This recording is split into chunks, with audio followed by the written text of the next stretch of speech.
tradition of the Marine Rifleman is a long and proud one. Back in 1812, the Marine Rifleman fought on the pitching deck of old Ironsides. When the enemy ships were too close for cannon, it was the rifleman, with his distinctive leatherneck collar, that made the telling shot. And from the trenches of the Marne Wood in World War I, when the final victorious charge was made, it was the Marine Rifleman at the point of the attack.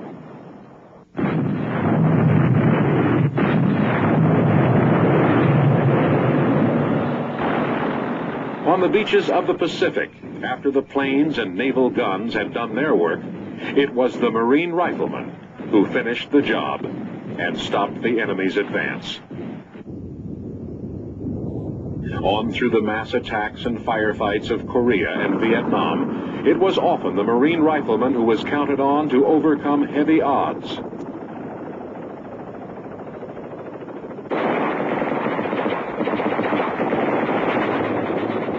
And so it is today.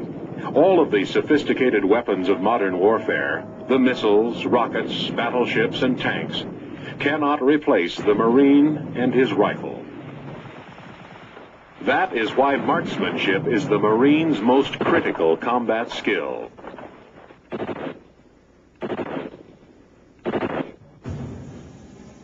Over the years, the training given each generation of Marines has evolved to adapt to the changing battle conditions. So too has the Marine's weapon been adapted and improved in response to combat experience. The Colt M16A2 is the current weapon issued to the Marine Corps Rifleman. This rifle incorporates several design innovations over its predecessor, the M16A1. We're going to talk about some of the improvements that were made with the M16A2 service rifle over the M16A1. First thing we can notice is the compensator here. It's no longer a flash suppressor, now it's a compensator.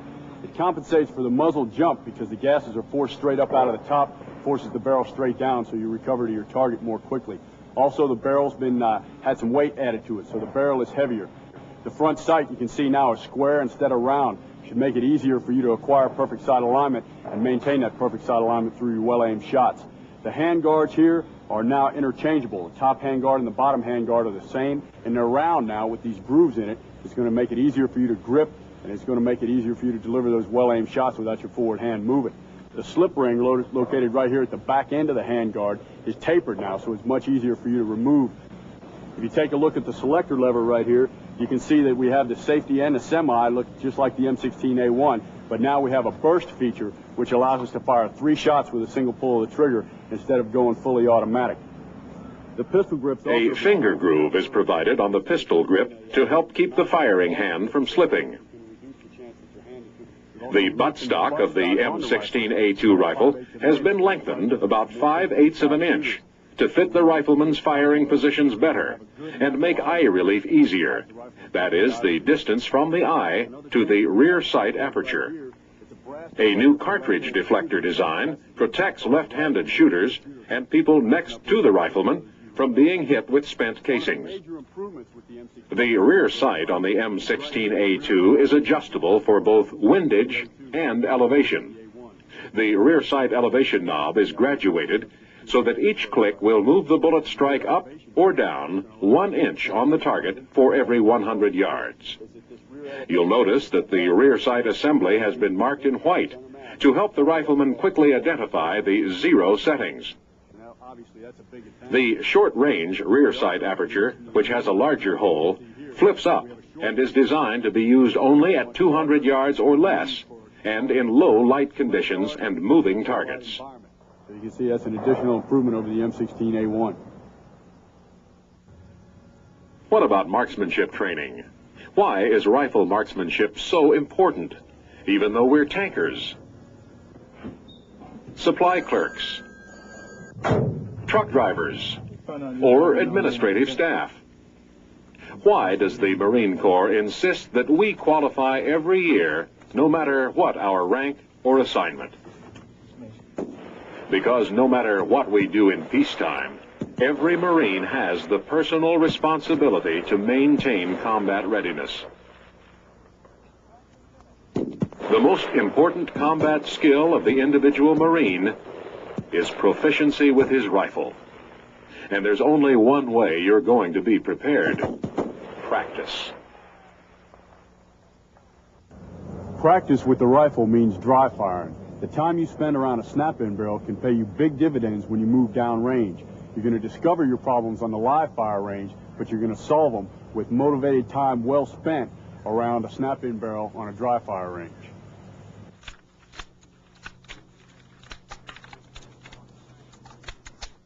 The way I look at it, each time we complete a qualification, the Marines that have come to us to learn are better prepared to survive in combat. This poster sums it up very well. An enemy soldier has never been killed with a basketball, a volleyball, or a football. It's always been the task of an accomplished marksman. A better chance to survive. 125 yards. Personal pride. A feeling of accomplishment. Your basic responsibility. Maybe Gunnery Sergeant Carlos Hathcock, a Marine sniper with 93 confirmed kills in Vietnam, said it best. The most deadly thing on the battlefield is a well-aimed round. Team 2, 75 yards up on my left. By now, you've probably begun to appreciate the importance of marksmanship training to your basic mission as a Marine, whether you're qualifying or whether you're in the midst of a combat situation where your marksmanship may make the difference between victory or defeat, life or death.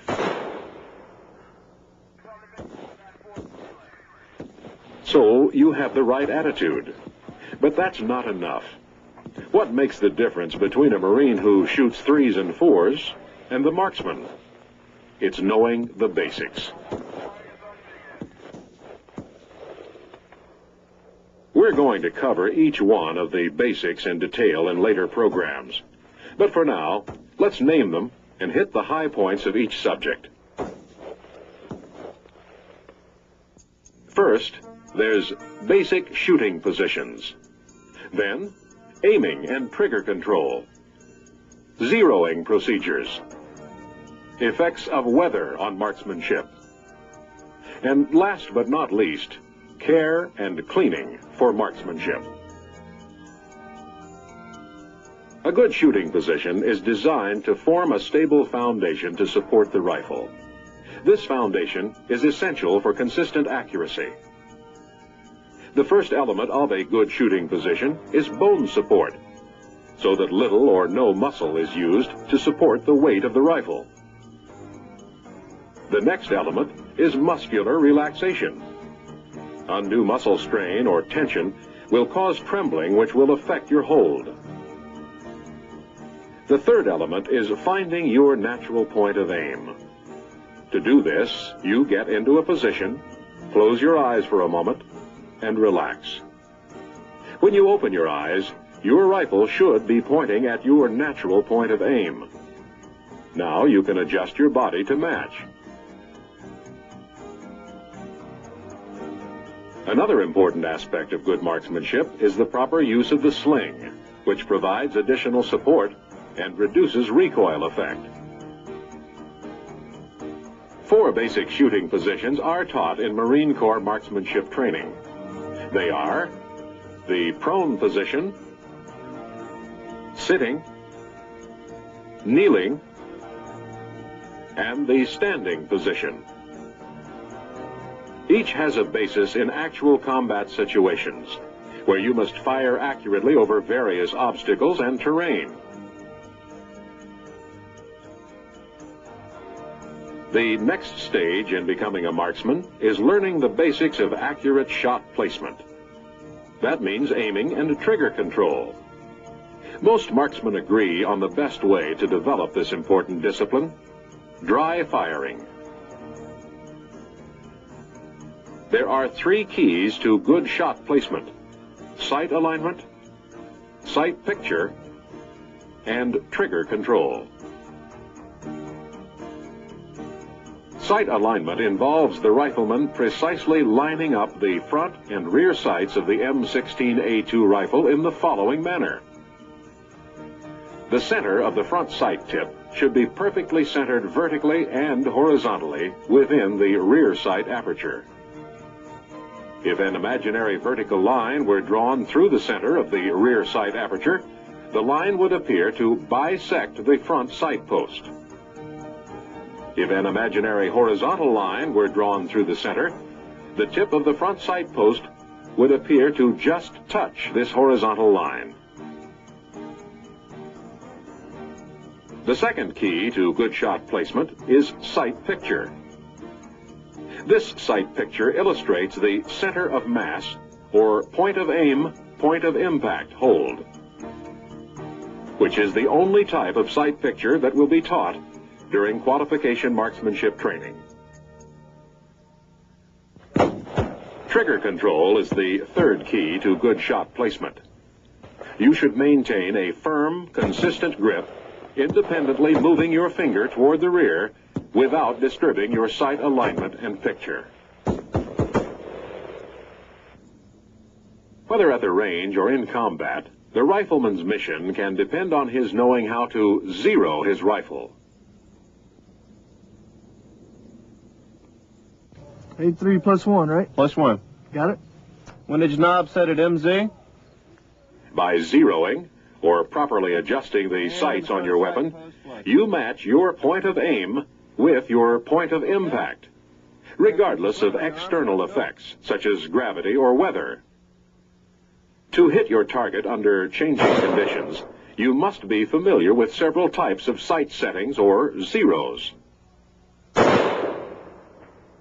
The first is called mechanical zero, when there are no elevation or windage adjustments on your sights.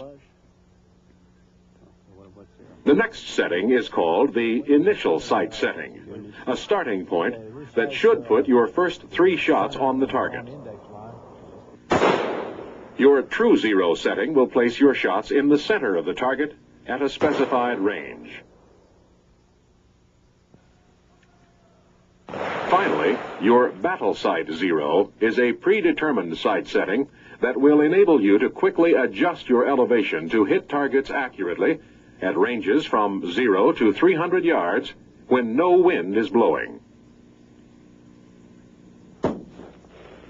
Next, we'll cover the effects of weather on marksmanship. Even if your rifle is perfectly zeroed in, there are no perfect conditions in combat.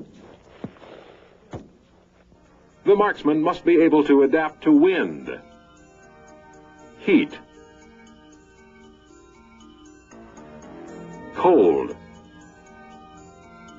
bright light, low light, and pouring rain to effectively fire his rifle.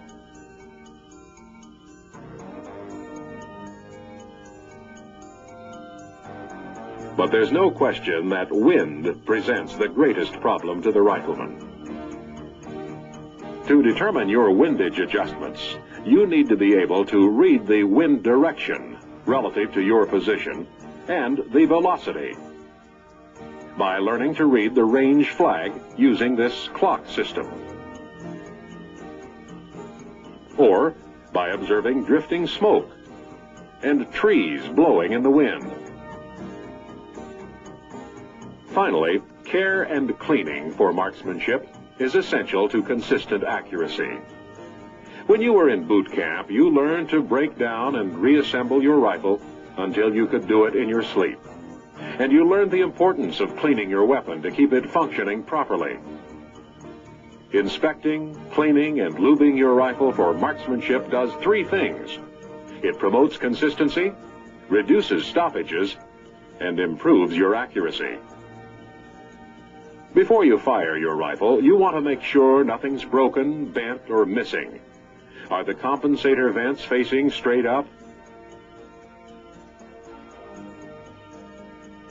Are the sight assemblies undamaged? Inside, you need to check and lightly oil the critical parts, like the firing pin,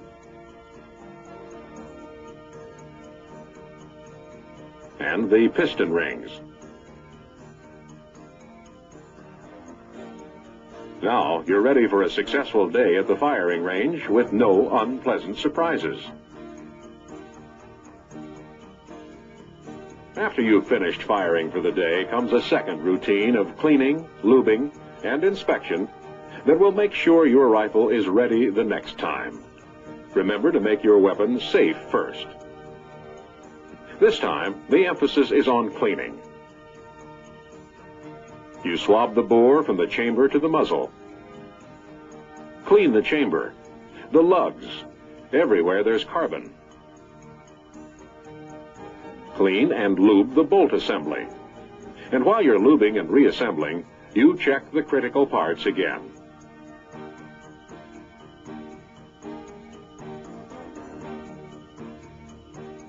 Here at the Quantico, Virginia Weapons Training Battalion, instructors and shooting team members set a high standard of excellence.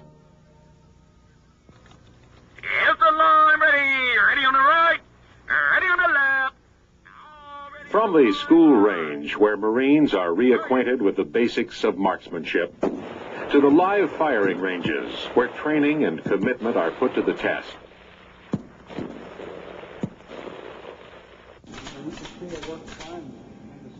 To this superbly equipped armory, where professional gunsmiths maintain the standard M16A2 rifles, as well as weapons for Marine specialists.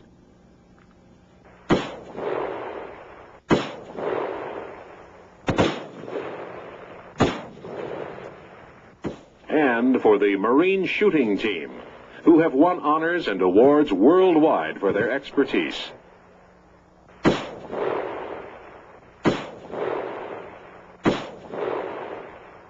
Everywhere, there is evidence of the proud spirit of the Marine rifleman.